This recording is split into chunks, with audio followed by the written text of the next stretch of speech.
Welcome back and very good morning dear students. English compulsory के अंदर chapter number 5 Indians gift to the world, जिसमें first partition how yoga इसको हम पढ़ रहे थे। और इसमें अब तक हमने दो जो कॉन्सेप्ट थे, sympathetic nervous system and parasympathetic nervous system, हम दोनों को पढ़ चुके हैं। हमने दोनों में बताया था सिंपैथेटिक नर्वस सिस्टम स्ट्रेस से जब हमारे शरीर के अंदर आने लगता है तब उस समय पर एक्टिवेट होता है, लेकिन स्ट्रेस के चले जाने के बाद, तनाव के चले जाने के बाद में पैरासिम्पैथेटिक जो नर्वस सिस्टम है वो एक्टिवेट हो जाता है। अभी तक हमने योगा के बारे में कोई नहीं पढ़ा है कि योग जो है वो किस प्रकार से हमारे शरीर को हील कर रहा है। हमने केवल इतना पढ़ा है कि सिंपैथेटिक नर्वस सिस्टम क्या होता है, पैरासिम्पैथेटिक नर्वस सिस्टम क्या होता है, दोनों के बीच में किस प्रकार का डिफरेंस है।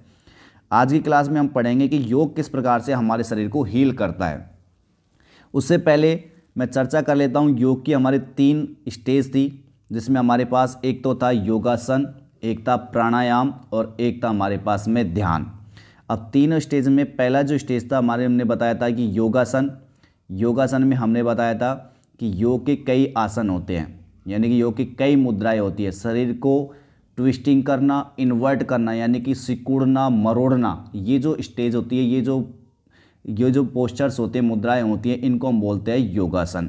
इसके अलावा दूसरा हमने बताया था सांस को गहरी गहरी लेना, डीप ब्रीदिंग, जिसको हम बोलते हैं प्राणायाम। एंड इसके बाद थर्ड बताया था हमने कि एक ही जगह पर ध्यान लगाना, वो हमारी जो थर्ड स्टेज होती है उसको अपन बोलते हैं ध्यान। ठीक है, तो 3 स्टेज होती है योग के अंदर।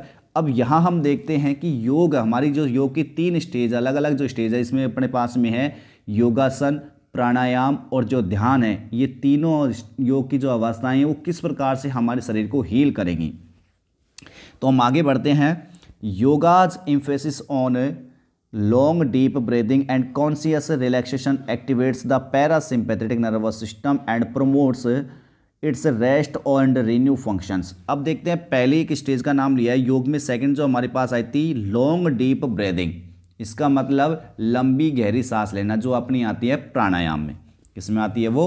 प्राणायाम में। उसके में हमने बताया था कि जब हम लंबी लंबी सांसें लेते हैं, गहरी गहरी जब हम सांसें लेते हैं, तो उस समय पर सांस लेने की जो टेक्निक्स है, यानी कि योग की जो टेक्निक है, उससे क्या होता है कि हमारा जो पैरासिम्पैथिक नर्वस सिस्टम है वो एक्टिवेट हो जाता है। ये हम पहले भी पढ़ चुके हैं इस बात को कि हम लंबी सांस लेकर के और मांसपेशियों को आराम पहुंचा करके हम पैरासिम्पैथेटिक नर्वस सिस्टम को एक्टिवेट कर सकते हैं। हमने पहले बताया है ये बात। तो ये बात वापस से आ रही है यहाँ पर कि योग जो है वो लंबी सांस लेना, योगाज इम्पेसिस, योग का जो जोर है या योग का जो दबाव है किसके ऊपर? लंबी गहरी सांस लेना, या फिर जानबूझ करके रिलैक्सेशन करना, अपने आप को आराम पहुंचाना, इससे एक्टिवेट हो जाता है क्या? पैरासिम्पैथिक नर्वस सिस्टम, यानी कि जो पैरासिम्पैथिक नर्वस सिस्टम है वो हमारा एक्टिवेट हो जाता है।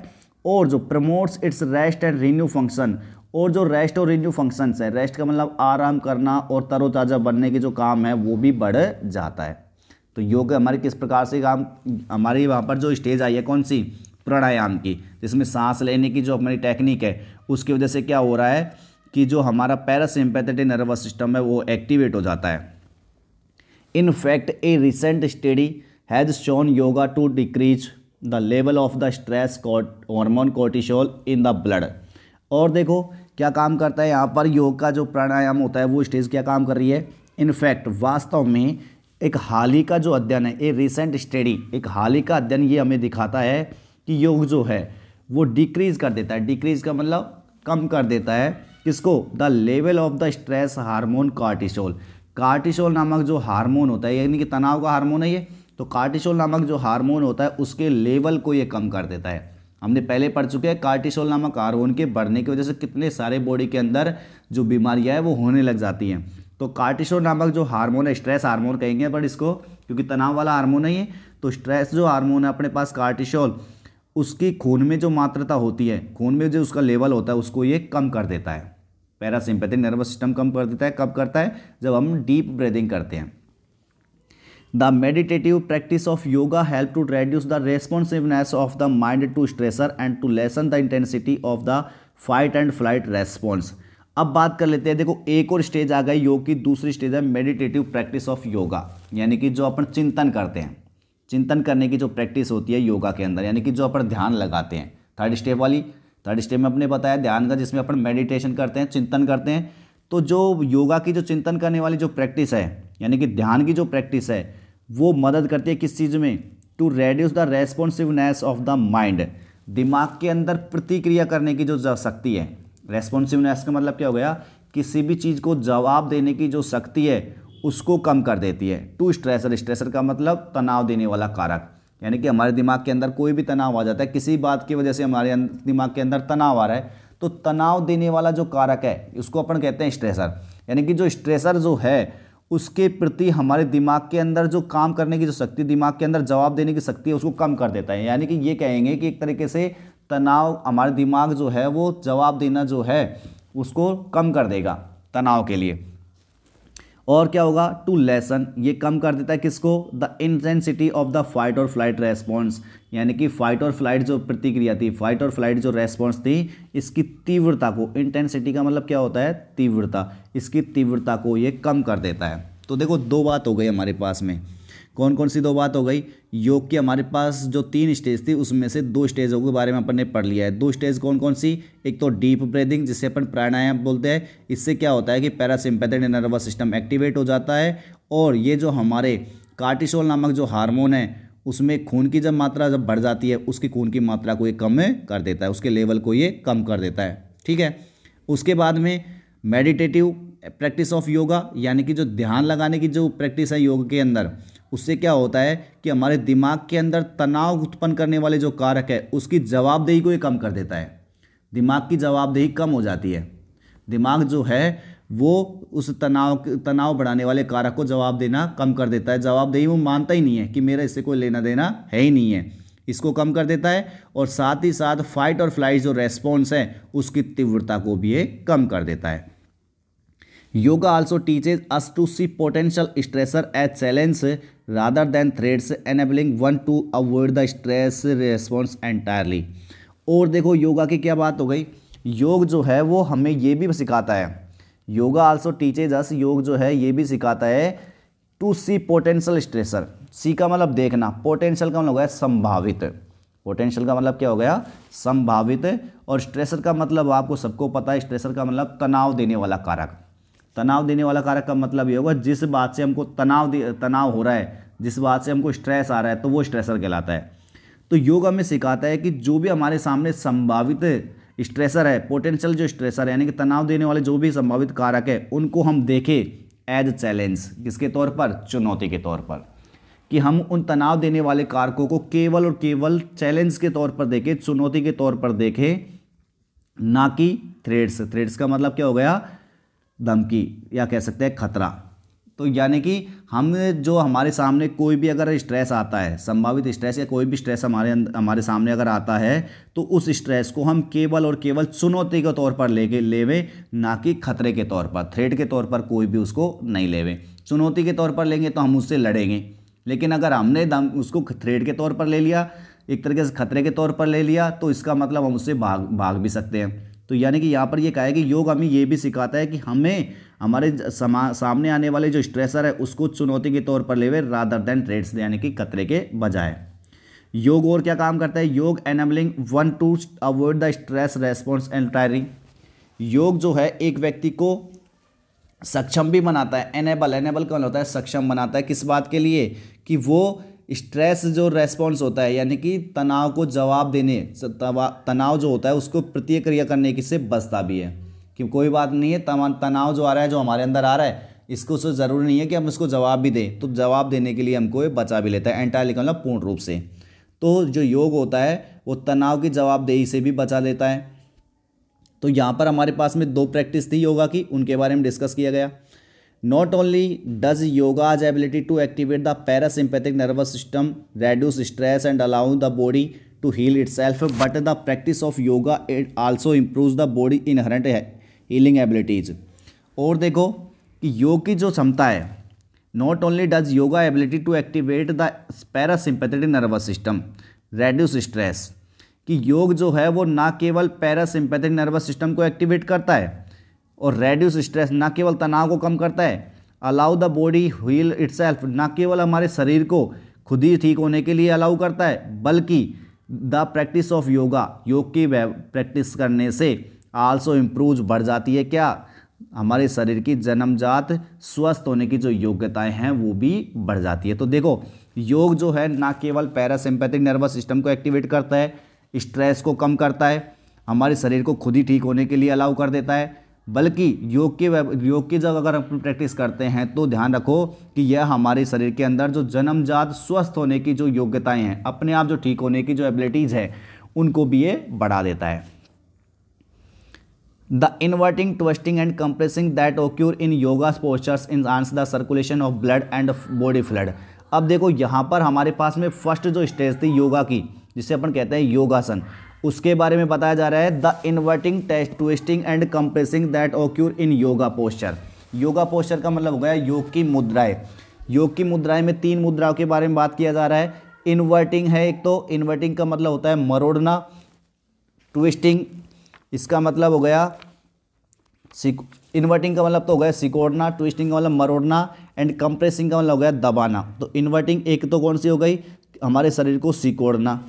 इसके अलावा ट्विस्टिंग का मतलब हो गया मरोड़ना, हम शरीर को मरोड़ते हैं। कंप्रेसिंग का मतलब हो गया दबाना।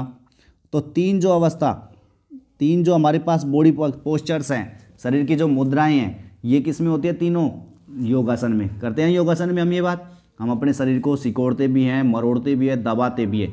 जो तीनों जो स्टेज है, ये किसकी स्टेज है, ये सब ये है हमारी योगासन की। तो योगासन के अंदर होता है सब कुछ।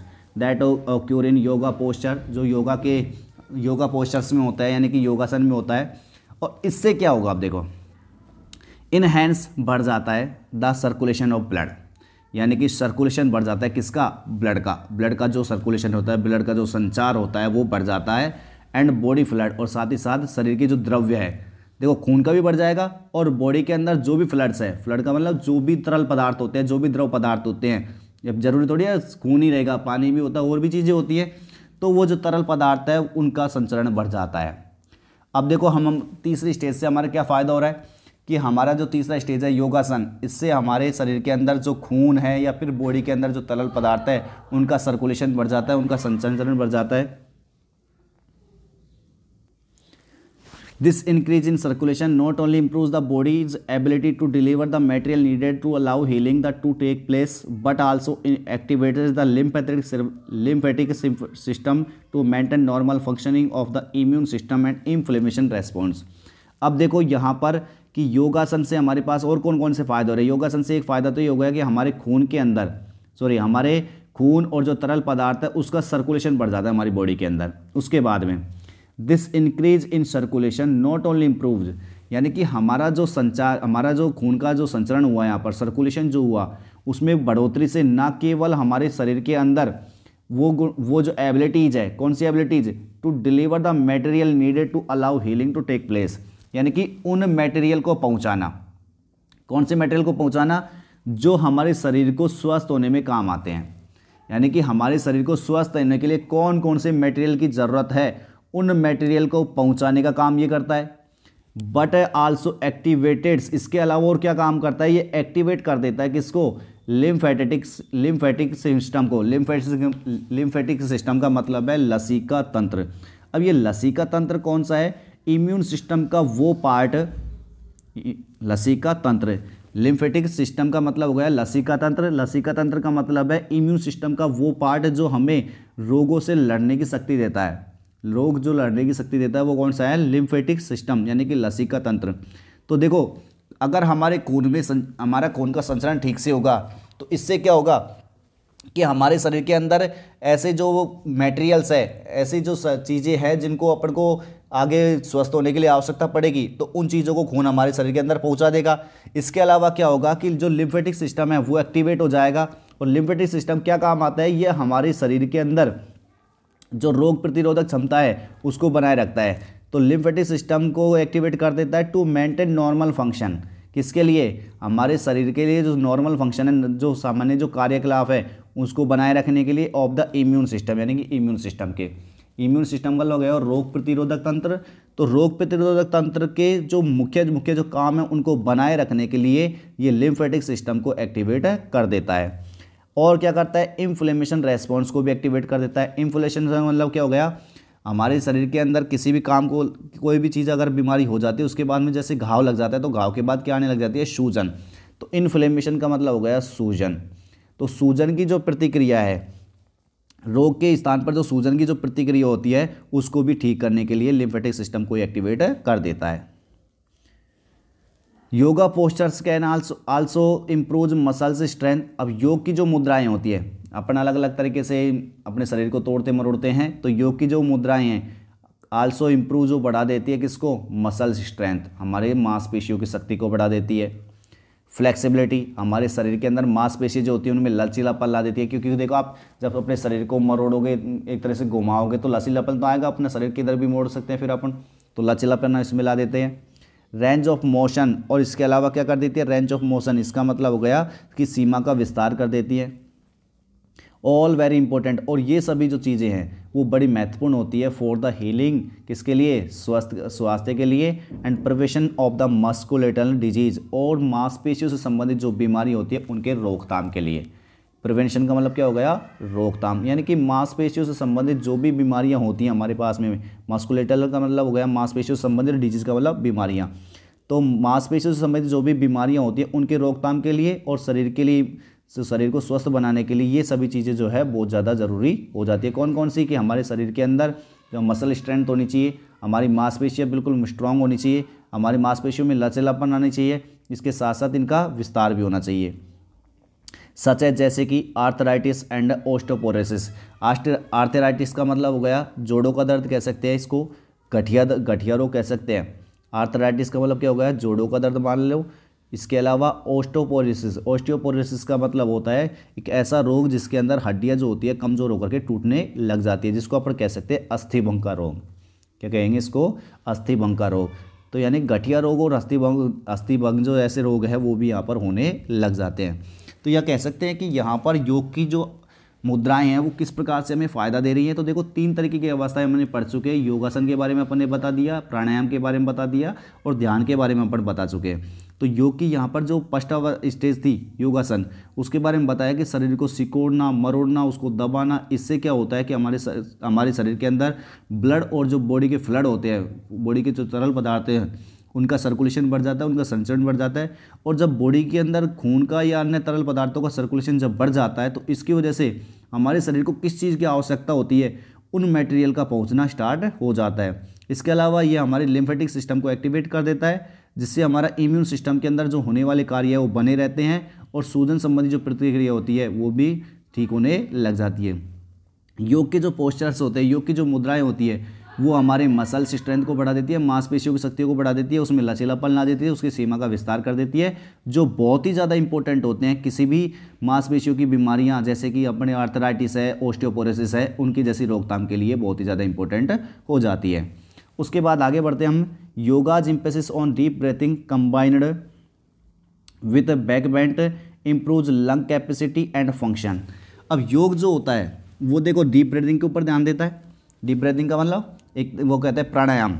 जो योग जो होता है वो डीप ब्रीथिंग के ऊपर ध्यान देता है, बहुत ज़्यादा दबाव डालता है, साथ ही साथ कंबाइंड इसी में जुड़ा होता है बैक बेंड्स। बैक बेंड्स का मतलब होता है अपनी पीठ को मोड़ करके पीछे की तरफ झुकना।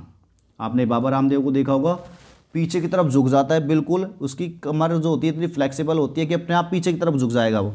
तो बैक बेंड्स का मतलब हो गया पीठ मोड़कर पीछे झुकना। तो जब योग जो होता है वो डीप ब्रीथिंग के ऊपर दबाव डालता है, उसी के साथ साथ जब अपन पीठ मोड़ करके पीछे झुकने लग जाते हैं तो इससे क्या होगा, इम्प्रूव बढ़ जाती है लंग कैपेसिटी एंड फंक्शन, यानी कि हमारे फेफड़े की क्षमता और फेफड़े के जो कार्य है वो बढ़ जाते हैं। अब देखो योग से और फायदा कौन सा निकल के आ रहा है कि हमें जब अपनी पीठ को पीछे मोड़ करके और झुक जाते हैं, साथ ही साथ लंबी लंबी जब सांस लेते हैं, गहरी गहरी सांस लेते हैं, तो इससे क्या होगा कि जो हमारी फेफड़ों की क्षमता और फेफड़ों के जो कार्य है वो बढ़ जाते हैं। Practising yoga also encourage one to lead a healthier life style. और देखो कि अगर हम योग करते हैं तो योग अगर की प्रैक्टिस करते हैं तो इससे एक व्यक्ति को प्रोत्साहन मिल जाता है। एनकरेज का क्या मतलब हो गया, प्रोत्साहन मिल जाता है किस बात के लिए, to lead a healthier life style, एक तरीके की जो हेल्दियर लाइफ स्टाइल यानी कि स्वस्थ जीवन शैली को अग्रसर करने के लिए, यानी कि जो व्यक्ति होता है वो एक तरीके से स्वस्थ जीवन शैली को जीने लग जाता है, उसकी ओर वो अग्रसर हो जाता है। कब होता है, through developing the self awareness and discipline. अपने अंदर सेल्फ अवेयरनेस और डिसिप्लिन डेवलप करके, यानी कि अपने अंदर आत्म जागरूकता और अनुशासन का विकास करके अपने अंदर क्या लाएगा, पहले तो वो सेल्फ अवेयरनेस, आत्म जागरूकता लाएगा कि हमारे शरीर जो है वो किस प्रकार से काम कर रहा है, फिर सेल्फ अवेयरनेस लाएगा, साथ साथ डिसिप्लिन यानी कि रोजाना उसी काम को करता रहेगा, डिसिप्लिन लाएगा उसके जरिए। और ये दोनों चीज़ें जो होती है रिक्वायर्ड, आवश्यकता होती है for positive behaviour modification. Positive का मतलब हो गया सकारात्मक, बिहेवियर का मतलब व्यवहार, और मॉडिफिकेशन का मतलब हो गया सुधार। तो सकारात्मक व्यवहार सुधार के लिए बहुत ही ज़्यादा ही ज़रूरी भी होती है। तो इसका मतलब क्या हुआ कि योग जो होता है, देखो इस पैराग्राफ में क्या लिखा गया है कि योग जो है उस हम जब कौन से योग की बात हो रही है, जब हम गहरी सांस लेते हैं, साथ ही साथ हमारी पीठ को मोड़ करके पीछे की तरफ झुकता है, तो गहरी सांस लेते हैं तो उस समय पर लंग कैपेसिटी और जो फंक्शन है वो बढ़ जाते हैं, यानी कि हमारे फेफड़े की क्षमता और जो कार्य है वो बढ़ जाता है। और दूसरे अलावा अगर हम योग करते हैं तो इससे हमें प्रोत्साहन मिलता है कि हम एक स्वस्थ लाइफ स्टाइल को जिए, स्वस्थ जीवन शैली को जिए। लेकिन कैसे जी पाएंगे, जब हम अपने अंदर सेल्फ अवेयरनेस और डिसिप्लिन को लागू करेंगे, और ये दोनों जो चीज़ें हैं वो एक सकारात्मक व्यावहारिक सुधार के लिए बहुत ही ज़्यादा ज़रूरी है। आगे बढ़ते हैं। While yoga provide such a strong support to the body's healing mechanism, it is important to view yoga as an adjunct और contemporary therapy and not relied upon as the only therapy of healing disease.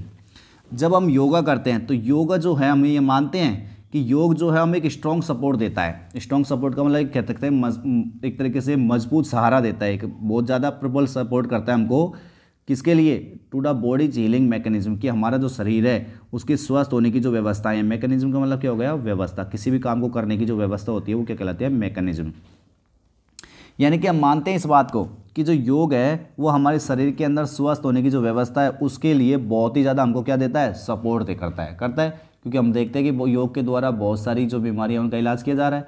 तो हमारे शरीर को स्वस्थ बनाए रखने की जो योग्यता है उसके लिए योग जो है हमें बहुत ही मजबूत सहारा देता है। और इट इज़ इम्पोर्टेंट, लेकिन क्या है? इट इज़ इम्पोर्टेंट, ये आवश्यक हो जाता है, एक ज़रूरी है। किस लिए महत्वपूर्ण है? To view yoga as an adjunct और कंटेम्प्रेरी थेरेपी, की हम योग को केवल और केवल एडजंक्ट का मतलब हो गया अतिरिक्त, एडजंक्ट का मतलब तो हो गया अतिरिक्त, और कंटेम्प्रेरी का मतलब हो गया सहायक, कि हम योग को केवल एक अतिरिक्त और सहायक थेरेपी के तौर पर ही देखें। ये बहुत महत्वपूर्ण बात है। हम मानते हैं इस बात को कि योग जो है हमारे शरीर को स्वस्थ रहने की योग्यता के अंदर बहुत ही ज़्यादा समर्थन देता है, बहुत ही ज़्यादा सपोर्ट करता है। लेकिन ये भी महत्वपूर्ण बात मान के चलना कि योग जो है वो केवल एक अतिरिक्त और सहायक इलाज के तौर पर ही समझा जाता है। यानी कि योग जो है इससे केवल एक अतिरिक्त और सहायक इलाज ही संभव है। यानी कि योग ये नहीं है कि सारा काम योग ही कर देगा। And not relied upon as the only therapy of healing disease, योग को केवल ओनली थेरेपी के तौर पर काम में नहीं लेवे। ओनली थेरेपी का मतलब केवल इलाज के तौर पर काम में नहीं ले, फॉर हीलिंग डिजीज, बीमारियों का इलाज करने के लिए। यानी कि हम किसी भी बीमारी का इलाज कर रहे हैं तो इसका मतलब केवल ये नहीं है कि आप योग के लिए समझे कि योग इसका एकमात्र थेरेपी है, नहीं। और जो मेडिसिन होती हैं, दवाइयाँ जो हैं, वो भी ध्यान रखना इसके लिए फ़ायदेमंद होती है। योग तो केवल एक अतिरिक्त और सहायक इलाज है, यानी कि उसके साथ साथ चल सकता है। मेन जो थेरेपी है वो योग नहीं है। ये लास्ट पैराग्राफ में यही बताया गया है कि हम इसे केवल एडजंक्ट एंड कंटेम्प्रेरी थेरेपी के तौर पर समझे, यानी कि एक सहायक और अतिरिक्त थेरेपी के तौर पर समझे। इसी के ऊपर केवल हमें बिलीव न रहे, इसी पर केवल हमें निर्भर ना रहे।